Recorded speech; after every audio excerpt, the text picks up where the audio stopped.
Championnat régional de musculation homme. Il y a 3 catégories de poids. Les moins de 70 kg, les moins de 80 kg et les plus de 80 kg.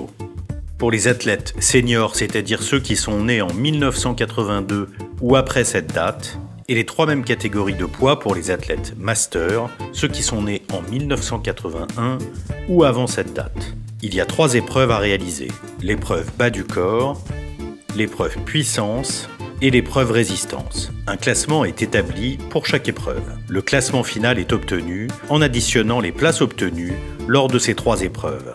En cas d'égalité, c'est l'athlète le plus léger qui est classé devant. Les 3 meilleurs de chaque catégorie sont qualifiés pour les championnats de France de musculation. Certains athlètes pourront être repêchés en cas de forte participation dans l'une des catégories. Le règlement complet est disponible sur le site de la Fédération française d'haltérophilie musculation dans la catégorie musculation.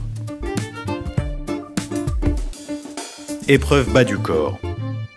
Il s'agit du squat en drop set. La barre est chargée en fonction de votre catégorie de poids, comme indiqué ici. L'athlète réalise un maximum de répétitions en 2 minutes avec la première charge indiquée. Puis il y a une pause obligatoire de 30 secondes pendant laquelle le juge technique décharge la barre. Pendant ces 30 secondes, aucune répétition ne peut être comptabilisée. L'athlète dispose ensuite d'1 minute 30 avec cette seconde charge pour réaliser à nouveau le maximum de répétitions.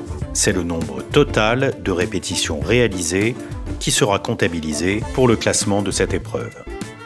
Épreuve puissance, développé couché, prise serrée. Au préalable, les organisateurs auront placé des marques sur la barre qui seront espacées de 62 cm. L'intégralité de la main et des doigts devront être placés à l'intérieur de ces marques sans les toucher. Il faut réaliser une série de 12 répétitions avec la charge maximale.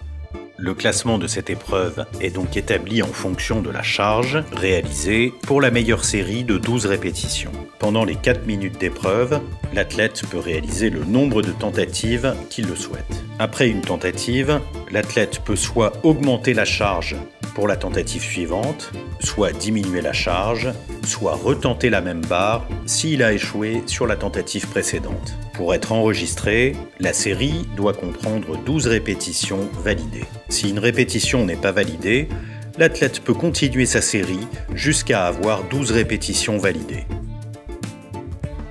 Épreuve résistance. Il s'agit d'un enchaînement de 2 exercices à réaliser le plus de fois possible en 4 minutes. Traction, pronation, largeur d'épaule, 10 répétitions. Puis planche latérale avec élévation de bras, 10 répétitions d'un côté, sachant que l'on fera l'autre côté lors du tour suivant. Il faut avoir fait 10 répétitions validées d'un exercice avant de pouvoir passer à l'exercice suivant. Le classement de cette épreuve sera établi en fonction du nombre total de répétitions réalisées en 4 minutes. Pour les tractions, des marques de 62 cm seront placées sur la barre. L'intégralité de la main et des doigts de chaque côté doivent être placés à l'intérieur de ces marques sans les toucher. Détail des exercices. Le squat, position de départ. L'athlète est debout, barre sur le haut du dos, les jambes sont tendues avec les genoux verrouillés au départ de chaque répétition.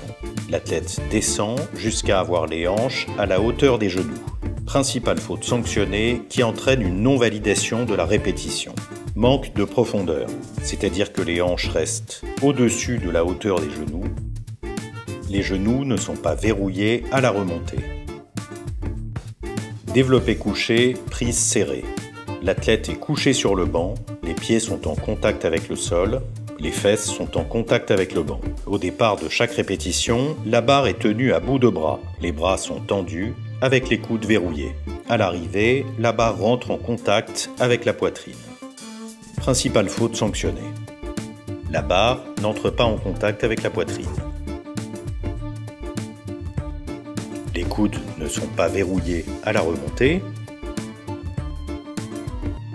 Les fesses décollent du banc. Une partie de la main ou des doigts touche le marqueur placé sur la barre. Traction, largeur d'épaule. L'athlète est suspendu à une barre Au départ de chaque répétition, les bras sont tendus complètement, coudes verrouillés. À l'arrivée, le menton passe au-dessus de la barre. Principale faute sanctionnée. Les bras ne sont pas tendus complètement au départ de la répétition. Le menton ne passe pas au-dessus de la barre. Il y a balancement du corps ou à-coup avec les jambes. Une partie de la main ou des doigts touche le marqueur placé sur la barre. Planche latérale avec élévation de bras. L'athlète est en position de gainage latéral. Les pieds et l'avant-bras sont les seules parties du corps en contact avec le sol. Au départ de chaque répétition, l'haltère est en contact avec le sol.